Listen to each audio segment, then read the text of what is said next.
Speed! 170, sir. That'll do.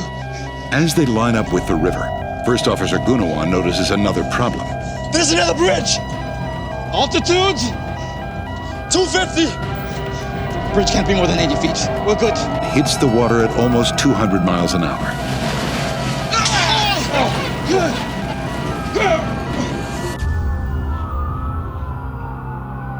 In the world of aviation, every crash is tragic, but some have a lasting impact, changing the way we think about safety and how we fly. On January 16, 2002, a plane crash involving Garuda Indonesia, Flight 421, shocked the world, and it's one of those incidents that left a deep mark on the aviation industry. It wasn't just the crash itself that made this event so significant, but the lessons learned from it. In this documentary, we'll dive into the details of that day and explore how it changed the aviation industry forever. But before we get into that, let's start with the basics of the flight itself. Garuda Indonesia. Flight 421 was a regular domestic flight, taking off from Ampenan, a city on the island of Lombok, and heading to Yogyakarta, one of the largest cities on the island of Java. The flight covered a distance of approximately 625 kilometers, or about 388 miles, which is a typical range for a short to medium domestic flight. The aircraft used for the journey was a Boeing 737-300, a widely used model in the aviation industry. The 737-300 was popular for its reliability and versatility, regularly used for flights of this length. The plane was carrying a total of 60 people on board, including 54 passengers and 6 crew members. Everyone was expecting a routine flight, nothing out of the ordinary. Passengers were likely preparing for their arrival in Yogyakarta, some possibly for work or tourism, while others were simply traveling for personal reasons. However, none of the people on board knew that they were about to face one of the most extreme emergencies an aircraft could ever experience. The Boeing 737-300 was well suited for flights of this distance, and Garuda Indonesia, a national carrier, had a reputation for safety.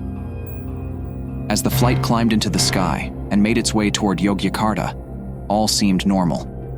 But as the plane approached its destination, the situation quickly turned from calm to catastrophic. What began as a routine flight soon became a desperate struggle for survival. As Flight 421 descended towards Yogyakarta, the pilots were faced with severe weather conditions. The weather had turned unexpectedly violent, and what had started as a small disturbance became a full-blown thunderstorm. The pilots, seasoned professionals, knew they would likely encounter some weather changes as they neared the airport, but nothing could have prepared them for the scale of the storm that was about to hit. In aviation, weather can always be unpredictable, but this was a storm that would push both the aircraft and the crew to their limits.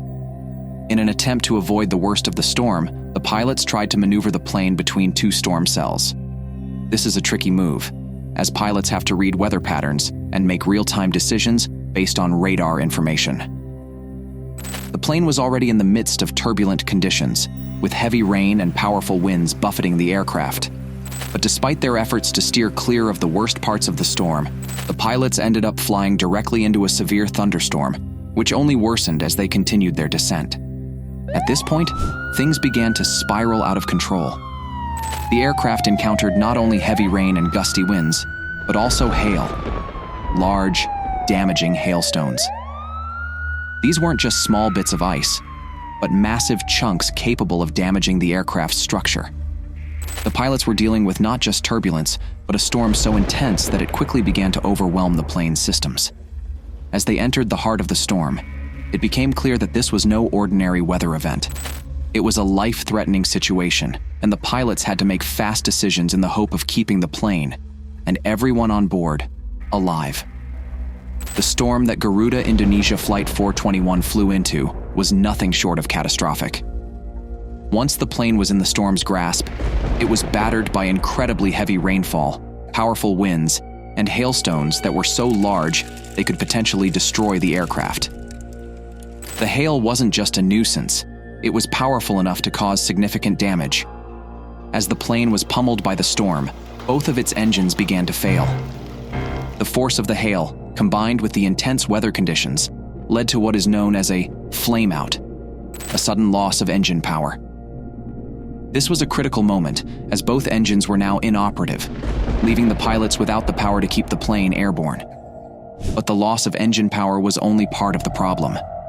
Along with the engines, the plane also lost all electrical systems, meaning the pilots had no instruments to guide them and no communication with air traffic control. In an instant, the pilots found themselves flying in complete darkness, both literally and figuratively. They could no longer rely on the usual systems that help guide the plane and keep it stable. Imagine being in an airplane, high in the sky, with no way of knowing where you are or what's happening outside. The lack of communication with ground control meant that no one on the ground could help them navigate through the storm. This situation was incredibly rare and dangerous. Pilots are trained to handle engine failures and loss of power, but to face both of these challenges while also being trapped in the middle of a severe storm was an unprecedented challenge. The pilots had to rely on their training and instincts to try and save the aircraft. This wasn't just about flying the plane anymore. It was about survival. With no engines, no power, and no communication, the pilots were essentially on their own, fighting to keep the aircraft under control while trying to figure out how to land it safely. As the storm raged on, the pilots had to make a critical decision: what to do next. With both engines down and no power, they were left with no choice but to ditch the plane. Ditching is a controlled crash landing, typically into water, and it's something pilots are trained to do only in the most extreme emergencies. But with no airport nearby, and the plane's altitude quickly decreasing, ditching was becoming the only viable option. The pilots looked out the window and spotted the Bengawan Solo River below, a large river that could, just maybe, provide a safe enough place to bring the plane down. The ditching procedure wasn't as simple as just flying towards the river. First, the pilots needed to reduce the plane's speed and altitude while preparing for a very rough landing. They retracted the landing gear and flaps, which are usually deployed when landing on a runway, to reduce the impact when the plane hit the water. At this point, the pilots knew they were going to land in the river, but they couldn't predict exactly how the plane would behave when it touched down. The ditching had to be precise, as any miscalculation could have caused the plane to flip, break apart, or catch fire. In the midst of the chaos, the pilots had to stay calm and focused. Their decision to ditch in the river was the only chance they had left to save the passengers. If they had tried to glide to an airport, they might have run out of altitude or hit something more dangerous. This decision, although difficult, was crucial in ensuring the survival of nearly everyone on board. They had no choice but to trust their training and hope that the river would provide enough of a cushion to absorb the impact. When the plane finally hit the Bengawan Solo River, it landed on its belly in shallow water. Incredibly, the aircraft did not catch fire. In aviation, one of the biggest fears during a crash landing is the risk of a fire breaking out, especially when the plane crashes into something like a body of water or a forest. But against all odds, the aircraft remained intact.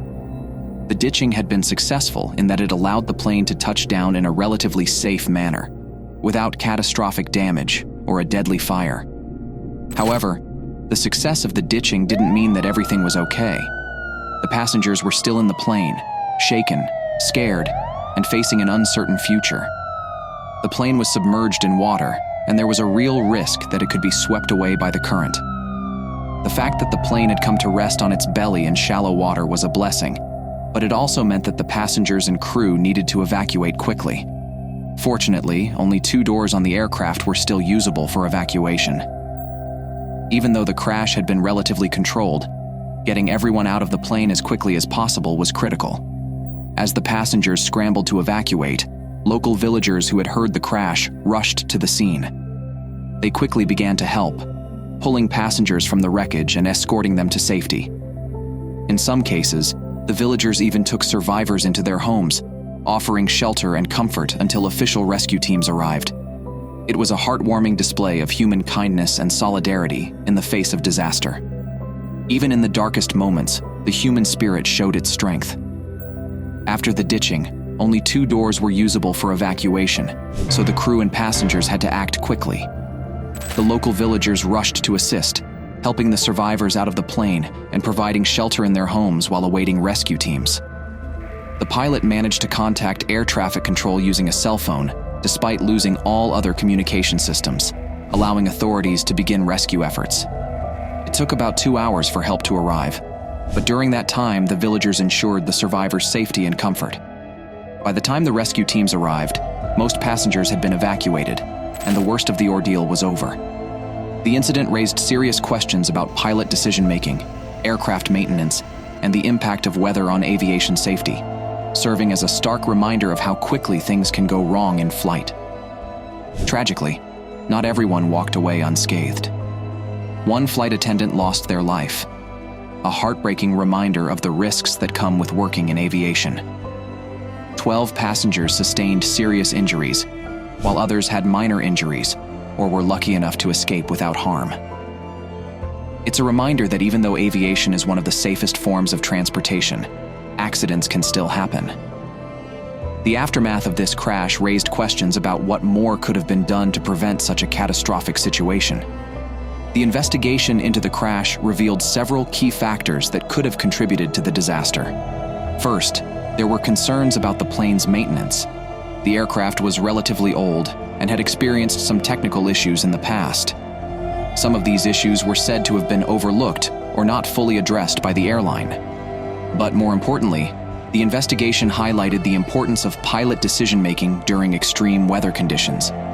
The pilots had made a quick, bold decision to ditch the plane in the river, which ultimately saved many lives. However, questions were raised about whether the decision to fly into such severe weather should have been made in the first place. There was a push for improved training for pilots to handle such situations and to better understand the risks of flying in severe thunderstorms.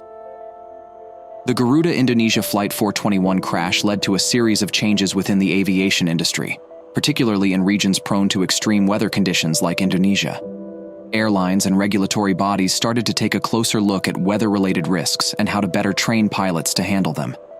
It also highlighted the importance of better maintenance checks for older aircraft. The crash was a reminder that even the smallest oversight could have deadly consequences. But perhaps the most important lesson from the crash was the need for better emergency preparedness. The way the passengers and crew handled the situation after the ditching was remarkable, but it's clear that better emergency procedures and training could have saved even more lives.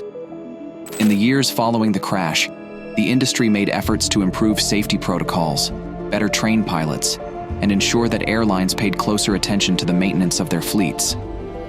The incident also led to improvements in aviation weather forecasting and technology.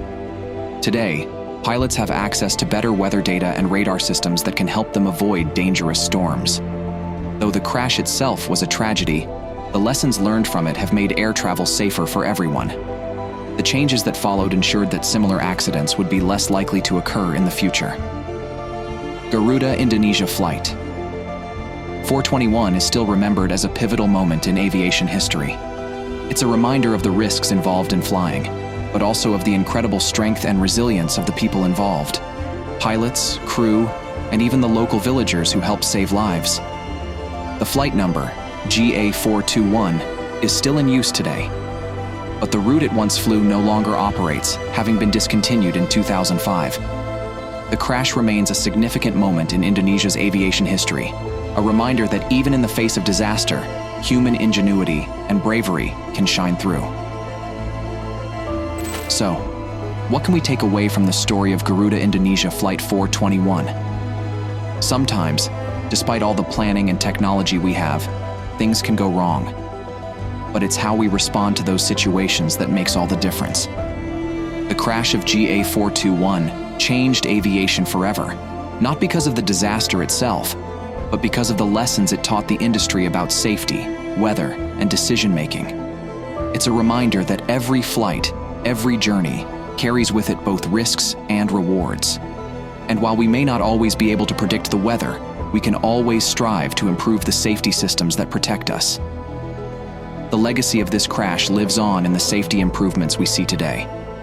But the most important takeaway is this: the people who were involved, both on the plane and on the ground, showed the true meaning of courage in the face of danger. Would you have been able to make the same decisions as the pilots on that day? What do you think is the most important lesson we can learn from this crash? Let us know in the comments. Thanks for tuning in, and don't forget to share your thoughts in the comments. See you next time.